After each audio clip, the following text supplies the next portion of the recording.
Thanks so much for coming to our booth chat today. I'm Amelia Steinmax, the Director of Marketing here at Melville House, and we're here with Robert Lloyd, author of The Bloodless Boy, and Carl Bromley, the book's editor and moderator of today's discussion. So this book is part Name of the Rose, part Silence of the Lambs. It starts off in 17th century London, when the body of a young boy has just been found, drained of blood, and with a sequence of numbers inscribed on his skin. Our new investigators, soon to be your favorite investigators, Robert Hooke and Harry Hunt, are called in to help solve the mystery. It's really immersive, it's atmospheric, beguiling thriller. It's going to appeal to fans of everything from The Alienist to Wolf Hall. It's absolutely fascinating. So we will try to take some questions at the end here. So feel free to add them to the chat throughout the discussion. And after, be sure to head back to our booth. We've got a sample chapter, and soon we'll have a version up on Edelweiss for you to download. So I'm going to hand it over to Carl now. Take it away. Thank you, Amelia. Thank you, everyone. Thanks for coming today. It's a real pleasure to introduce this book, The Bloodless Boy, and its author, Robert Lloyd, or Rob.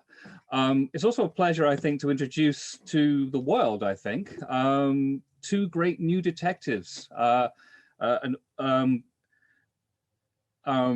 Robert Hooke and Harry Hunt of the Royal Society. I'm hoping that these two detectives will enter the pantheon of great detectives. And I think, you know, I'm hoping readers will embrace this book in the way that me and my colleagues have at Melville House. We fell in love with this book.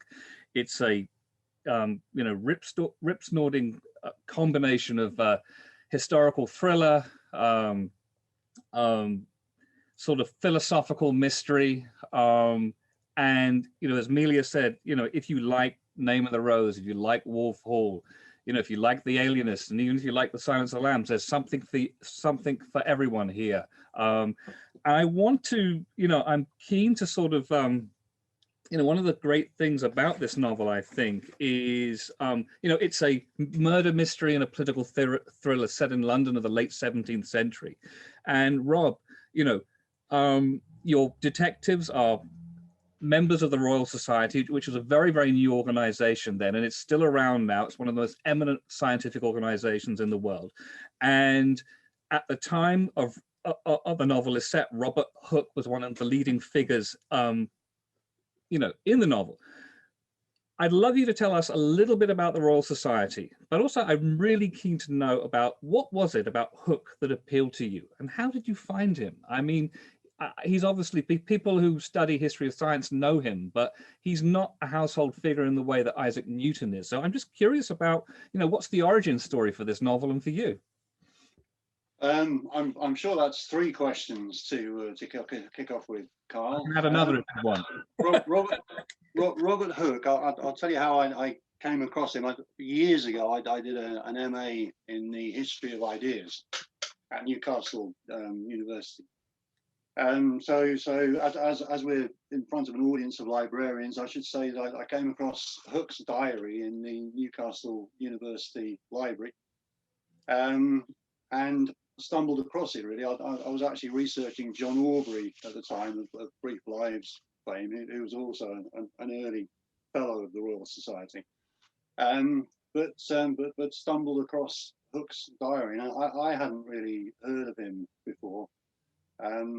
But for those people watching who have never heard of Robert Hooke, if I say he was Christopher Wren's best friend, really, they had a lifelong career as architects together, but also as fellows of the Royal Society, and they were very close colleagues and very close friends. Sadly, Hooke kind of fell by the wayside a little bit. Partly because most of his buildings got bombed, whereas you know, many of Wren's survived. But sort of historians of architecture have great fun trying to disentangle who did what with various buildings. But Hooke as an architect is fascinating. So, you know, for example, he designed the monument to the Great Fire of London, which Hooke and Wren designed together as a scientific instrument. So that got my attention. Each step in the monument is exactly 6 inches high, so they could use it for barometric experiments, and they're busy dropping balls to try and discern the rotation of the Earth from the top of the monument. It was also a telescope. So their science and their architecture went side by side. So they were very close colleagues. So he was very close to Sir Christopher, later Sir Christopher Wren. So it was through his diary. You asked the question about the Royal Society. At this time, I don't think you can really separate Hooke from the Society. He was seen as being the engine of the Royal Society, very much so. He was the curator of experiments. Most of the early fellows were gentlemen. If you look at the lists of the early fellows, they're all sirs and gentlemen. Hooke was paid a salary to be their curator of experiments, and part of his terms of service, his contract, if you like, was that he was to provide considerable experiments each week for the edification of the fellows. He also checked and verified other people's observations and experiments. So they would either come to the meetings and say, I observed this, and would question them, or he would try and repeat their experiments. So from the early days of the Royal Society, it got its royal charter in 1663, but kind of it started before 1660, around Gresham's College. Hooke really was the engine of the society. I did my MA thesis in the end on Hooke as being the first professional scientist. So how did you turn him from a professional scientist to a great detective? What was the moment when you thought, the light bulb moment when you hang about? I've been reading all these diaries. I want to turn to fiction now. And what was the moment? And was that moment also the time that you decided to use the form of a thriller to tell the story of Hooke? To be honest, I think the decision to write a thriller came first, and then I was kind of wondering who my main protagonist was going to be. I did have the idea of having Marcel Duchamp as a detective, and fiddled around with that for a while. But then I remembered Robert Hooke and micrographia, and the thing that we all know about Sherlock Holmes is that he is incredibly observant. Hooke, as well as being a developer of microscopes and telescopes, he made great improvements to both of those technologies. He was an artist, as you can see from his engravings in micrographia. He was observant. He saw these machines or instruments as providing the powers of observation that Adam must have enjoyed before the fall. He was kind of seeking to attain the perfection of man, if you like, through instruments. And so micrographia is full of interesting observations of things like a razor blade's edge. And if you look at a razor blade's edge through a microscope, it's really rough. And if you compare that to a fly's eye, God's work, man's work is always far less perfect.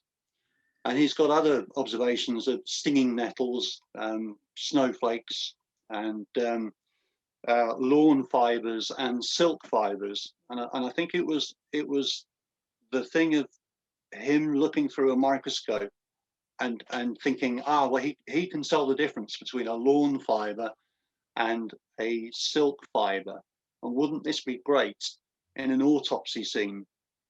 And that autopsy scene has made it through all the different drafts from the very first version, where Hooke is able to kind of bring his knowledge of the very small to apply to crime solving. I think that was actually the thing that spurred that spurred the whole. You know, he could use his scientific knowledge, his artistic knowledge, his observational skills, and his instruments to you know, possibly slightly far-fetched to be when a magistrate brings him in to try and solve a crime. He could put those things to bear. Rob, tell us about the crime. The book starts on a very snowy New Year's Day down at the Fleet Canal, which was newly finished, and that was designed and overseen by Robert Hooke as part of his job. Probably the biggest project of building the new London after the fire, other than St Paul's Cathedral.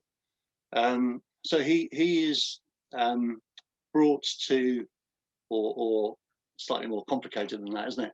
He is at the Fleet Canal when a boy is found, and this boy has been drained of his blood, and it's Hooke and his assistant Harry Hunt who informed the justice that this could only have been done through use of a vacuum. There's no other way of removing the entirety of a boy's blood.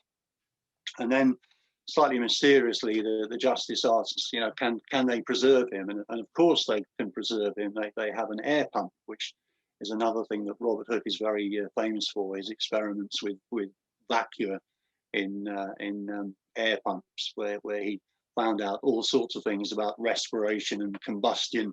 Although he never named oxygen, he got to the thing of there being a component in the air that is vital for both of those things, combustion and respiration. So the justice can't believe his luck. He's got these two natural philosophers, these two men who can help him solve the crime. Of course, he's convinced that it must be Catholic malfeasance, but the powers of the Royal Society, the kind of ethos of the Royal Society is brought to bear on the apparent crime. So I want to just give a bit of context here. This novel takes place in 1678. It's 10 years, just over 10 years since the Great Fire of London. It's 18 years since the only ever English Republic in history fell. London is full of rumor, conspiracy, fear of Jesuit plots to overthrow King Charles II. And this is the environment, I guess, that, you know, Hooke and Hunt find themselves in, because not only is there this enormous pressure on them to try and, you know, figure out, you know, almost to conform to this idea of a Catholic plot, but also they begin to discover things about a cipher that's found on his body. And the cipher links Harry discovers that the cipher links the dead boy's body to a cipher used in the English Civil War to smuggle out the present King of England. So you're giving a lot away there, Carl. I'm giving a lot away, but I wanted to sort of convey the idea that basically this murder basically, you know, peels so many layers of London society, not only the sort of the city, working class London, but also the court itself. And there's some very, very jaunty scenes involving King Charles II and the court. Tell us a little bit about what kind of city London was then. It was 500,000 people, I think, were living, which was enormous for a city like that. And basically, you know, one of the stars of the novel, other than Hunt and Hooke, is the city of London. As you say, 500,000 people or so, rapidly growing, recovering after the fire still. There'd been a huge fire in Southwark, the other side of the river, a couple of years before, where about 600 houses were burned. And another very recent fire in Ratcliffe. So I think your question about London in 1678, it was a very dangerous place to be. Very, as now, very divided between the rich and the poor. And I think it was two cities really. It was Westminster, and it was the city. You had the suburbs were growing, but there's a scene where Harry Hunt goes into Whitechapel, and very quickly he's out into fields and coppices and orchards. It was, you know, a remarkably small city. If you look at the Ogleby and Morgan map of 1676, you can see there are still lots of green spaces in amongst it. So the you know, the traditional hamlets, places like Chelsea and so on, you know, they were still villages. So a lot of the action takes place at night in this book, and I think the idea of a city of that size with no street lighting, unlike Paris, where the chief of police had actually instituted street lighting, Lorraine, who's a main character in book 2. London, you walked around with a lantern, and you might have a boy walking in front of your carriage with a you know, a dim lantern.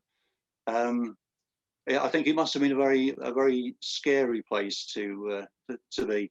If you look at all the proceedings of the Old Bailey, the number of brawls and people run through with swords, you know, that supposedly only gentlemen were allowed to carry swords, but there are many brawls which led to deaths.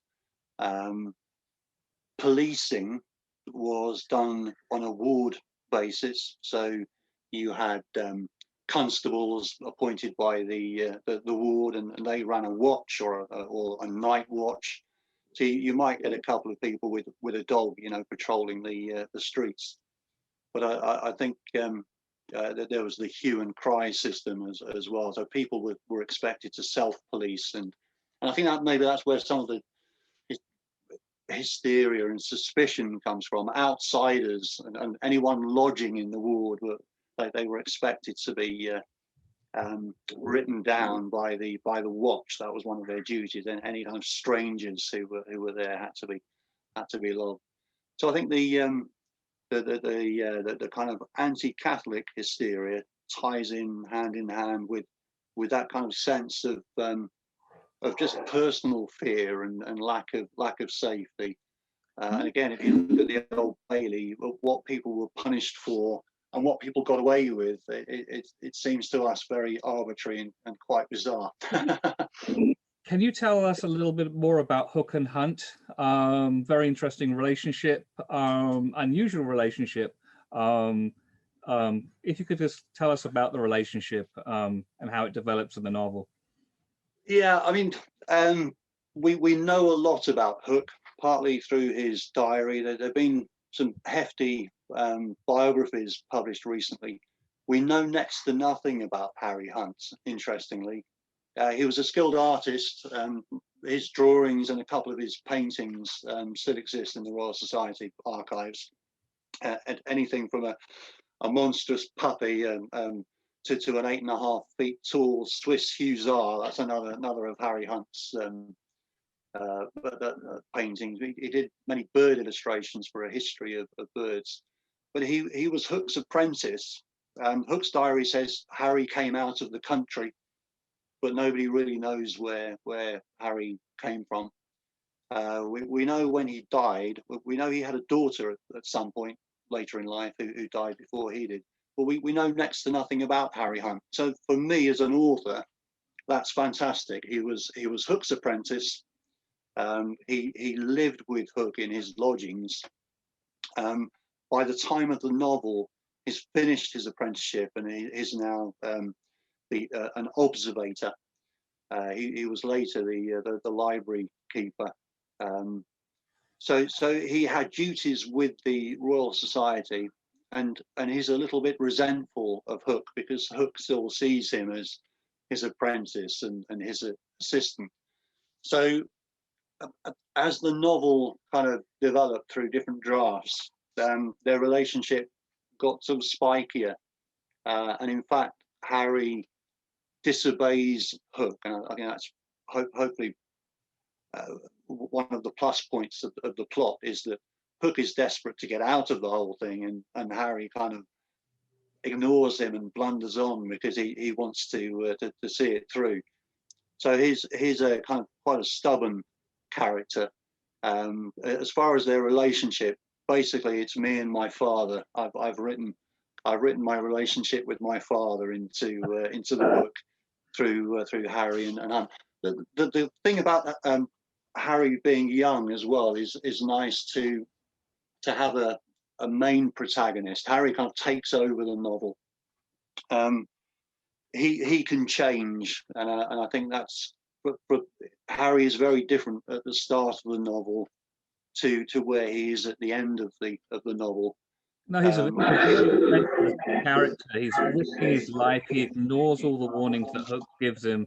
He continually embraces danger. It's remarkable. Stubborn rather than stupid, I like to think. Yeah, and that's the other great thing about this novel is that it's full of, like, you know, really sort of spellbinding action scenes, chases, cliffhangers, explosions. It's a really, really vivid, you know, character-driven but very explosive novel.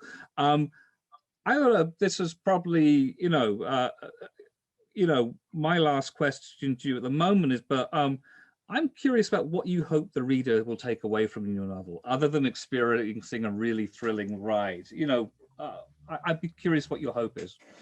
I'm very shallow, Carl. I like a good thriller. So I hope that they do enjoy the ride. It is written to entertain and to thrill. There is a mystery element as well, which I hope works. If I can be a little bit grandiose about it, it is, when I was writing it, the anti-Catholicism that's expressed through the novel by various characters. In the UK, there was a lot of anti-Muslim sentiment, and so I could look at the news and see the kind of prejudice that various characters in the book express, and I think the foment of hysteria and prejudice that is built up from the finding of this bloodless boy, straight away is interpreted into something that he isn't, by rumor, and I think this idea, even if he gets it wrong, the idea that Harry Hunt is trying to apply some kind of measure of kind of Royal Society objectivity, perhaps, but he's trying not to let that infect him as it's infecting so many people around him, and I think maybe that's something that it became the main theme of the novel. I think. Amelia, do we have any questions? We do have one question. Rumor has it there's a sequel. Can you give a hint about that? There is a sequel. Harry, as should be no surprise, Harry kind of solves the mystery in the first book, and so he is invited to try and solve another one in book 2. And this one is there was a Queen's dwarf in the Civil Wars called Geoffrey Hudson, and much to everybody's surprise, because Geoffrey Hudson is supposedly alive, they find the real Geoffrey Hudson dead in the fens at the Denver Sluice. They go out to Norfolk, so Harry goes out to Norfolk, and trying to track down the imposter takes him to Paris, and Paris, as the Popish plot had gripped London in 1678. Paris was under the grip of the affair de poisons, or I'm not sure how you pronounce it in French, but he finds himself embroiled in the affair de poisons, and has to escape from the Bastille at one point. So there are more adventures. Book 3 is back in London. Thanks, Rob. A couple more questions popped up. So beyond the protagonists, how did you choose your cast of real life figures? Well, a lot of them from events at the time. So the The other main character in the book is Sir Edmund Berry Godfrey, and he is one of the great unsolved murders. And so he suggested himself, but there's also Anthony Ashley Cooper, who was the Earl of Shaftesbury, and he had a secretary called John Locke, and Dr. John Locke, as he was, before his great works of philosophy, he was Shaftesbury's secretary, and must have had something to do with the protests against the king, his kind of move towards an absolutist rule and his proroguing of Parliament and so on, which Shaftesbury protested about, to the extent that he was sent to the Tower for a year. And towards the beginning of this book, he's coming out of the Tower. There are some made-up characters in there, but generally, you know, Hooke's diary gives you Hooke's household. Shaftesbury, the memoirs, you know who was in his household, and then the court, the people that I describe at the court are real names generally. Most of the minor characters are made up. Thanks, Rob. And one last question. On the personal side, are you a full-time writer, or is this a side gig, and how do you balance? The book was self-published and came out in 2013, and much to my surprise, just before Christmas, Dennis Johnson at Melville House Publishing got in touch with me and very kindly said that he would like to publish it.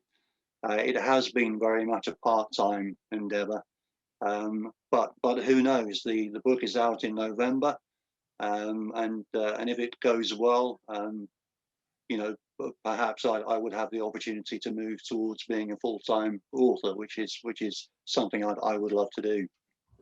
Yeah, we hope so too. All right, I think we are at the end of our half hour now, and thank you everybody for coming. Thank you, Rob. Thank you, Carl. Thank you for To having all us. of our attendees. Okay. Thank you, everybody. Thank you. And to all of our attendees, just a reminder that you can find in our booth a sample of the first chapter, and we will have a e-galley up on Edelweiss for you soon. So thank you, everybody. Have a good day. Okay, bye-bye. Take care. Bye-bye.